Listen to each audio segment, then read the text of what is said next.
What's up, everybody in the land of TVs? Today's episode is how to cut, wash, and cook greens. A lot of y'all don't know how to do that, so you're gonna learn. Stay tuned, everybody. Thanks for subscribing. Thanks for leaving comments. Let's go!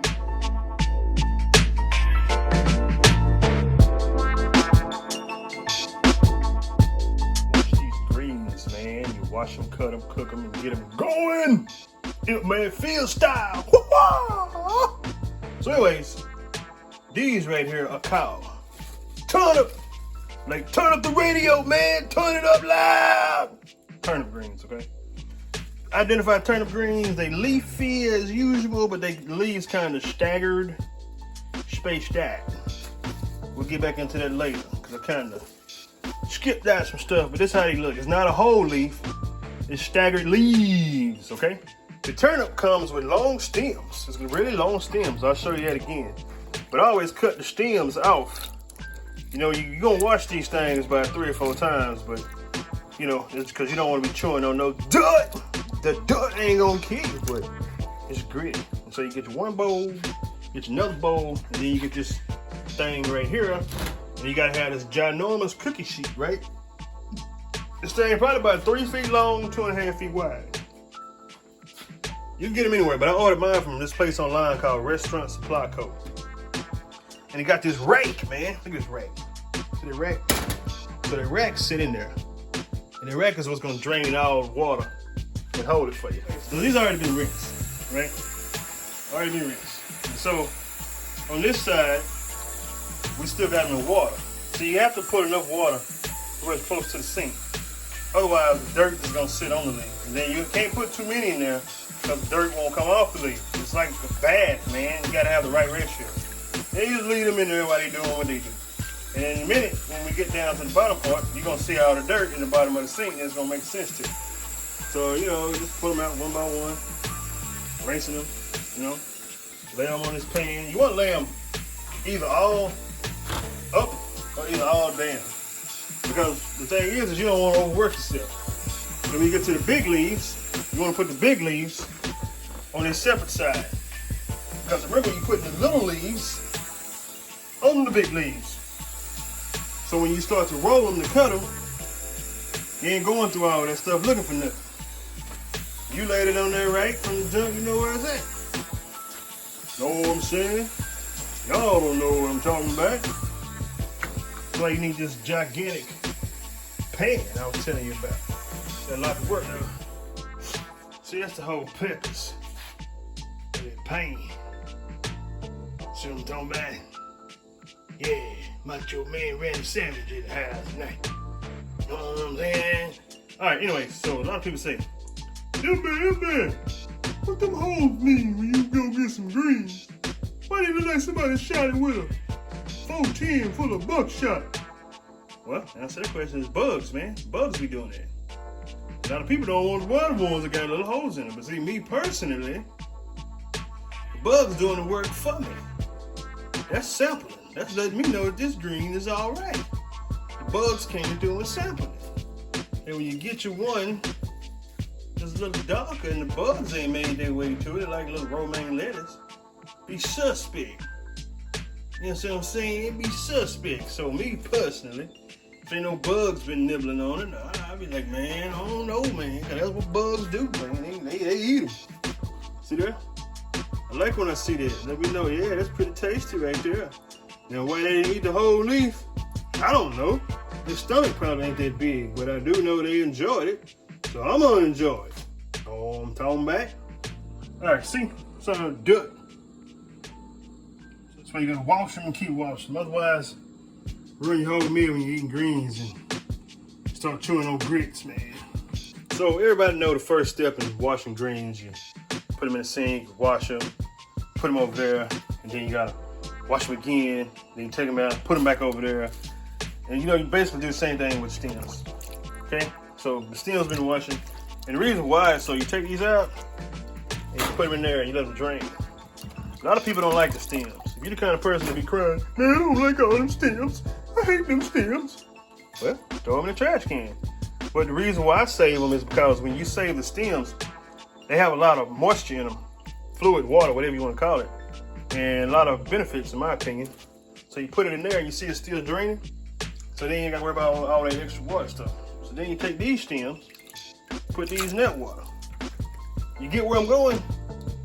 You got all these little bathtubs, you know, and you're not having to just have to wrestle with not having all this extra. So then you got these ones, you taking these out, put them in here, bam! And at this point, the green's gonna be clean, man. All you doing basically is washing off bugs and pesticides or whatever, but I get mine from my daddy's backyard, man. He got a football size field garden of greens, and I'll be back there having fun. Look at dirty water. And then you want to stack it. Alexa, pause that song. You're stacking the bag, okay? So then you want to roll them like you're doing a cigar down in Cuba or wherever they make them cigars. You roll it. Don't worry about the spine snapping and breaking. You should have cut it off when you had a chance. Grab your knife, you gotta have a sharp knife. Okay? Turn it, see? Between your fingers, you're gonna slide your blade. Like Wesley Snipes. See that? Bam. Okay? Now, if you want them all diced up like you don't have no teeth and don't know how to gum on them, hit them again. I don't like mine diced up like that, man. Everybody different. I like mine kind of leafy, you know. And then you hit it. Hit it. Hit it in the squares. Like, kind of like this big. See that? And there you go. You don't have all that hard work, man. Look at that. They're all chopped up. See that? Then you just put them in the pot, homie. Get the bigger leaf first, right? And then you put the smaller leaves on top. That way, the leaves not falling as you cut them, okay? Got me? So you want to get you the tallest pot you can get at the stove, man. This is like a, I don't know, 12, 16 quart. It's huge. When you put your greens in there, you don't put them on super blast. You want to put them on like a medium. And then you start them out with just a little water, but not a whole lot of water. You know what I'm saying? Just a little water to get them going. See? And see, these stems gonna cook down. And that's gonna give you more water without having to add extra water. This is the real vitamins, minerals, and nutrients that you're cooking down. You understand? But you always want to put a lid on it, because that lid keep it hot, make it cook faster, and break them down quicker. You gotta have some medium greens, otherwise it tastes like boiled grass. A lot of people use all kinds of different things. But these are the best things on the planet to use right youngest. These little baby ham hocks, man. They call them ham shanks. They look like little hams, man. So in that huge pot, basically all you need is 2 of them for flavor. You don't need the whole pack. You can, but man, I don't like all that meat, man. I'm just saying. We're gonna open these up, range them off, cut them up, throw them in that pot, man. Don't back. See, this is what they look like. Like little pig ankles, man, little shanks, man. I guess the foot or the trotter go there, just go up by the thigh. But look at that, man. We're gonna range these off, we're gonna cut them up. You know what I'm saying? That's what you want. You want that sound right there. And the pot ain't gotta be super thick. But it gotta be a good quality pot because it holds heat in the inside. And you're cooking it on, see, medium low. Not like blasting. And there's the ham hocks we cut up. The ham shanks, whatever you wanna call them. Just chunk them in there, man. Chunk them in there. We're gonna cut that other one up too. And then what we're gonna do to maintain the balance is we're gonna sprinkle about 2 tablespoons of kosher salt. All right, so there you go. 2 of them. You hear that roaring boil, man? Sound like a waterfall. See? With 2 of these. 2 tablespoons. Just dump it. See, like table salt, not table salt, kosher salt is different than table salt. This one's gonna make it tender. Gonna knock it out the pot. See? Kosher salt. 2 tablespoons. Then you want to stir it up. Alright, so I just stirred it up. And see, I just put in like 16 ounces of water on this first run to get these stems to break down and going while we got this meat in here. So now we're gonna cut the greens up and add them in there too. Now we got a couple more things before we close this out. Another secret is 1 whole stick of butter. Boom! Chunk in there. Know what I'm saying?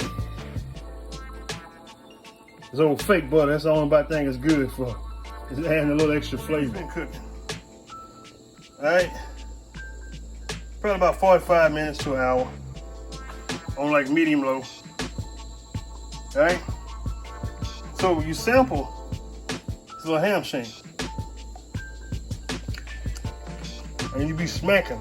You know what I'm saying? Chewing with your mouth open, just smacking like you ain't got no scent. But when the ham no longer has flavor, you can take ham out and eat it. Because they're gonna be fit to eat once the greens get done.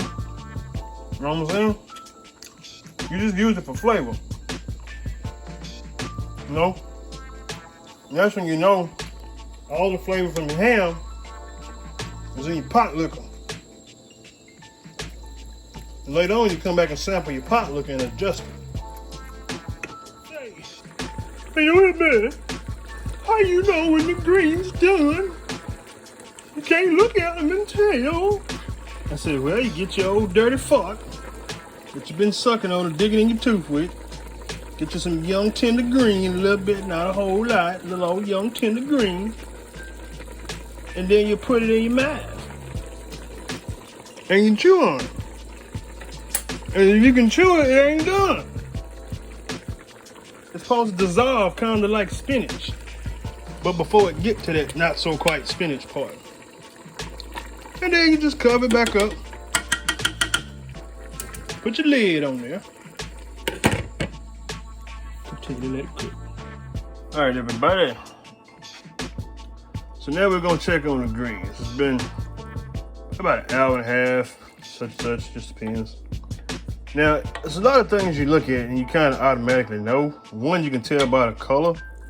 When they like a military greenish, brownish color, that's when you know they're done. It's kind of hard to see in the picture with that steam coming out of it. Let me show you.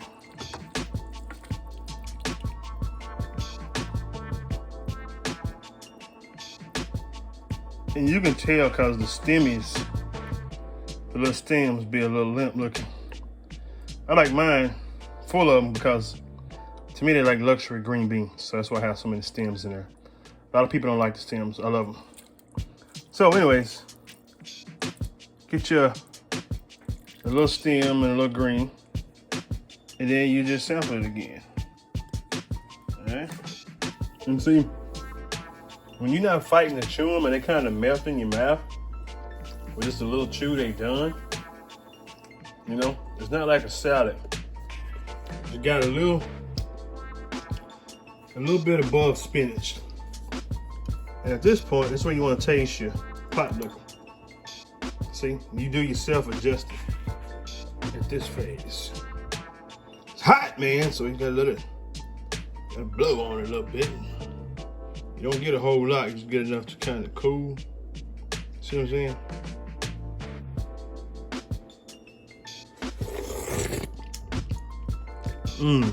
So you can taste that butter out back. Now, the other thing I was telling you about too is your bones. See how your bone marrow? See that? Your bone broth is actually in the green. See all the bone marrow gone. All of it. So now you got your bone broth in there that helps out, man. You can chunk that bone in the garbage. Give it to your dog if you got one. He'll be your best friend. So the green's done. Look at that pot looking up, boy. See how they glistening, they shine, they sheen, like you use Ultra Sheen hair grease or something. Look at that. It's that butter, man. And a little bit of that pork. A little bit of that pork. But it's not real greasy because we didn't use all that salt jaws and bacon fat. And, I mean, you can make it greasy if you want to. I ain't knocking nobody for doing what they're doing, but man, I ain't trying to kill myself from clogging my arteries up. So I use a little butter for flavoring and that little ham shanks for flavoring, and they not really greasy. You know, you'll notice the next day when you ain't got to rake all that grease off the top when you put it in the ice box and let it chill. So we're gonna get some cornbread and some pepper sauce and put on here. We're gonna give it that 1-2. So this is my own batch of pepper sauce right here. It's just basically vinegar and herbs and spices with peppers. You know, pepper right there. You don't want to use too much. That's why we didn't put all that extra seasoning in the greens, because once you add that pepper sauce, the pepper sauce already got flavor. And you just basically need that butter just to make it hum a little bit, you know. Put me some of that in there. All right, give me that cornbread. This is about to go down. My folks in Mississippi call it cake bread, man.